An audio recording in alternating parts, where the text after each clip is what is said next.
quarterfinalist in the Tyler 1 Championship Series. Oh, very a lot of recent competitive experience. I think everybody watching our stream will know of Voyboy, Doublelift, and Diamondaprox. If you don't know Flashinthenight, he's the most popular Russian streamer. He's a caster. For the LCL, he is a former pro. Apparently, he's a great singer as well. We saw him cheering yesterday. Maybe he'll sing us a victory song if he wins. I certainly hope so. I'll get you to ask him that. Okay, I will. Let's turn our attention to picks and bans. Doubleboy, ban Annie, and look at Diamondprox's response. Yeah. It's like, well, that's all I had. I guess we're done here. What else is there to do? Xerath up, Nico up. I'm going to try hard with this one, like actually trying to get in the heads. Yeah, I mean, Xerath, Zyra, Fiddle, if you want to go the way of Poke, there's a lot of champions like that. You can even look for something like a Lux. Those are pretty strong. Caitlyn with Grasp, if you want to go kind of more of a tryhard. I'm really happy we haven't seen a lot of Caitlyn. Yeah, we've seen not many, right? Like in the grand scheme of things. Like in years gone by, Caitlyn was like the tryhard pick. Yeah.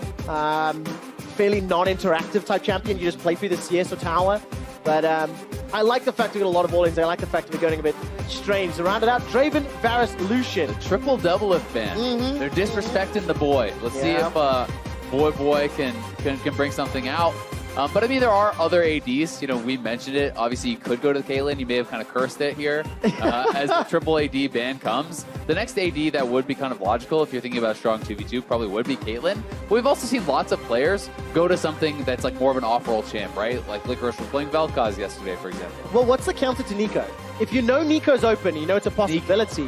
What would you run into it, right? Play Nico into Nico. And then what would you pair with it, right? So let's assume you got a Nico mirror. We're going to get it. Right? Okay. The Cassio, of course. That's the obvious choice. I mean, Trevor, come on. Results-based analysis. This is basics here, Trevor. He picked Cassio yesterday. I like the idea of a Malphite. I think a Malphite engaged. No, I'm only saying it because it's hovered on screen right now. But we got Cassio locked in, and we got a few seconds left before the pivot. So going for Poke, Nico Xerath versus more sort of all-in with Nico Cassio. Yeah, we could see the kind of strategy again where one of the NA guys is focused on the push while the other is focused on the poke. This is certainly a heavier poke-style team from Flashinthenight compared to Doubleboy over here. I do think Cassio can kind of somewhat struggle against some of the longer range mages. That could be a little bit difficult, closing the gap. But if you are able to do so, you certainly can output a lot of damage there. And they were able to find that all-in kill yesterday. Certainly at level 6, if you can actually get a Nico root, follow that up with the Petrifying Gaze, you have the Nico ultimate to follow that up as well. So there are some good combos there. But the question is just going to be, who has the push? Can they survive to 6? Are they going to get poked out? And I think it's important to note that Doubleboy have a 100% win ratio with Cassiopeia. That's pretty good. They won yesterday in their 2v2. And if stats has taught me anything, stats don't lie, is that it's an advantage. Talking about stats, we're on the right-hand side of the bracket, and every red team won yesterday. 4 out of 4 on the right-hand side of the bracket. Doubleboy is on the red side this game. So if stats don't lie, it's so we can just go next. They already won. Hey, that's 200% win rates right there. There we go. This is also one of 2 North American duos in the quarterfinals of the 2v2 Pro-Am. So let's see if they're going to keep the hopes. I mean, we could have an NA versus NA semi-final. Oh, they're on the same side. They're on the same side of the bracket. Rigged. Yeah, it's been rigged. It helps sometimes, LCS teams on one side of the bracket. You get an LCS team in the final. I mean, you got to help out these other regions, Exactly. They're all just kind of trying their best. That's what this is about, trying their best and having a good time, because the fact that, EU lost to NA, it doesn't mean anything. Okay, so... And we all know that trying your best doesn't always equal good results, because I've cast with you many times before. Oh, I love casting with you, Azale. The one thing that does mess with my head, I never remember the HP of Nico before she goes... We've moved on past that. We've moved on. But I never remember the HP of Nico before she clones and then, mimics the teammates. So... WTF to Xeraths and WTF to Cassios. Going to be looking for those barbs.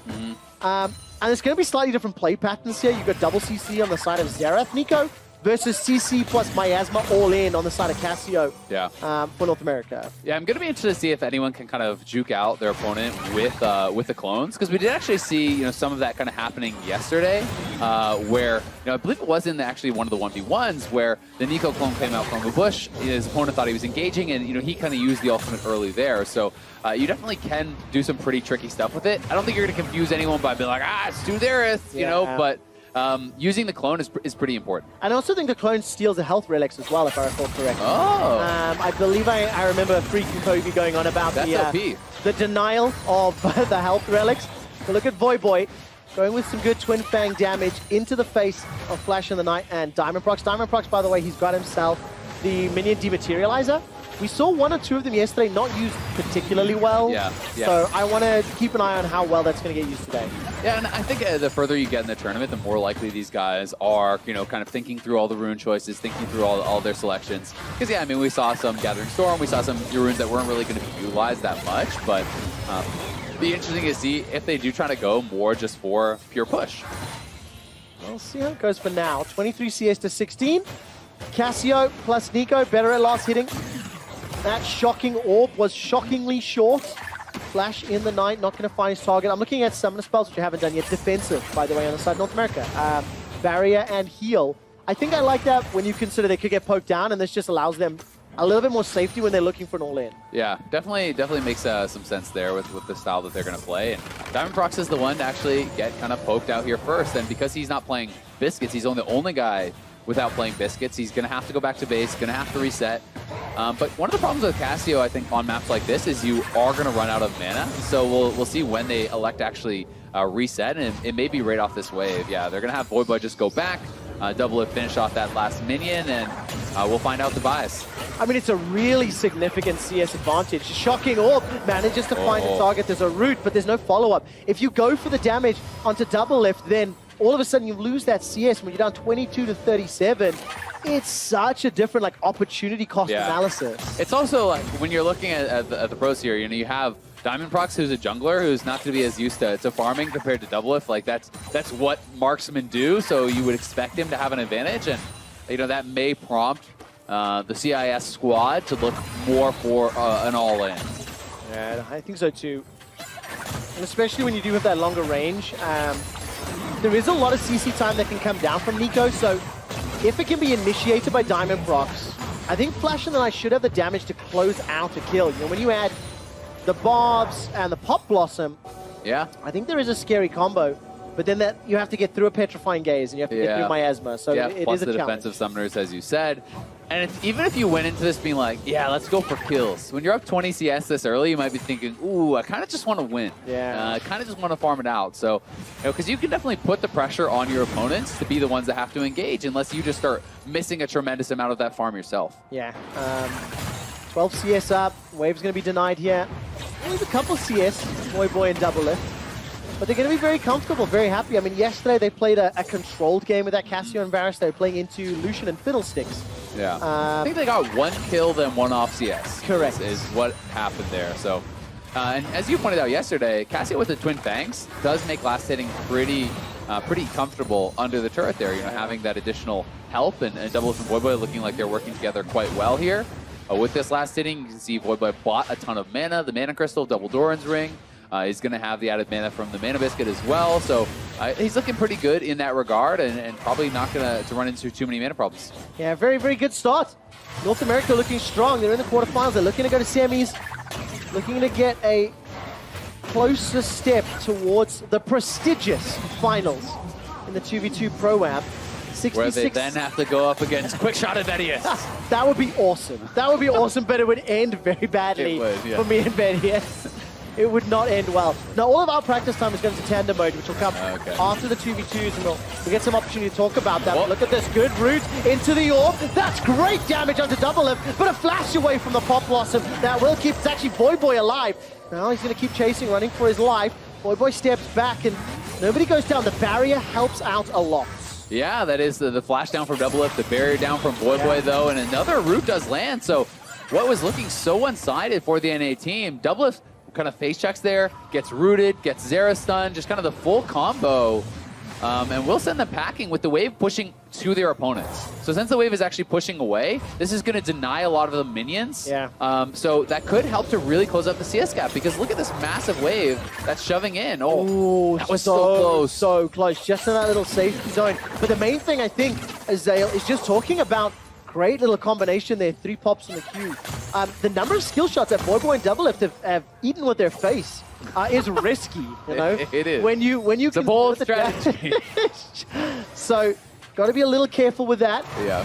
Diamondaprox throws out the W, throws a little bit of confusion Doublelift's way, but he's low. No flash, and his heal will be up soon. And I mean, while it is a risky strategy, it's one that a lot of folks at home, myself included, do know. You know, tanking those skill shots, always intentional, of course. Baiting them into a false sense of security. That's it. It's setting up the next play. If they think their skill shot's going to hit. But look, 88 CS to 66. So Voyboy and Doublelift, as long as they don't get killed, they've got this game in the bag. They have to secure 12. That's just 2 and a bit waves. Yeah. And they should be able to finish this 11 CS. Keep your eyes on the top of the scoreboard, and you'll see, look, defensive here. Doublelift has picked up Mercury Shreds, completed them. So it's just about the CS game. Doublelift not going to find any further follow-up. 6 CS to go, Azael. Yeah, I mean, this is the last wave here, so we got to see an all-in from the CIS team, and here they go. All right, Pop Blossom is coming in. A little bit of stutter as the stun does land. Voyboy's in trouble, gets caught up by right to the arcane. He chases forward to the Twin Fangs. 2 CS left to go. Voyboy's burning down at 100 HP. Flash forward. Eye of Destruction plus Comet comes out. CS victory for North America, and not a kill to be seen. Yeah, not a kill to be seen. The most fake celebration there, but they are going to get